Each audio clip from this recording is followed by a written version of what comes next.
কুমিল্লার ১৪ গ্রামে বাস মোটরসাইকেল সংঘর্ষে ২ মোটরসাইকেল আরোহী নিহত। বিএনটিভির কুমিল্লা জেলা প্রতিনিধি জানাচ্ছেন বিস্তারিত।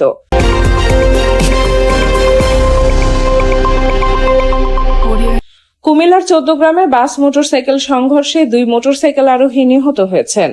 শনিবার সকালে ঢাকা চট্টগ্রাম মহাসড়কের জেলার ১৪ গ্রাম উপজেলার ছুপুয়া নামক এলাকায় এই দুর্ঘটনা ঘটে। তবে তাৎক্ষণিকভাবে নিহতদের পরিচয় জানাতে পারেনি হাইওয়ে পুলিশ। নিয়াবাজার হাইওয়ে থানার ওসি রুহুল আমিন জানান, ফেনী থেকে কুমিল্লা অভিমুখী মদিনা পরিবহনের যাত্রীবাহী একটি বাস ঢাকা চট্টগ্রাম মহাসড়কের ১৪ গ্রামের ছুপুয়া এলাকায় আলামিন পেট্রোল পাম্পের নিকট পৌঁছলে পিছন দিক থেকে দ্রুত গতিতে আসা একটি মোটরসাইকেল নিয়ন্ত্রণ হারিয়ে বাসটিকে ধাক্কা দেয়। এতে ঘটনাস্থলে ২ মোটরসাইকেল আরোহী নিহত হন। পরে সেখান থেকে নিহতদের মরদেহ এবং দুর্ঘটনা কবলিত বাস ও মোটরসাইকেল উদ্ধার করে থানায় নিয়ে আসা হয়।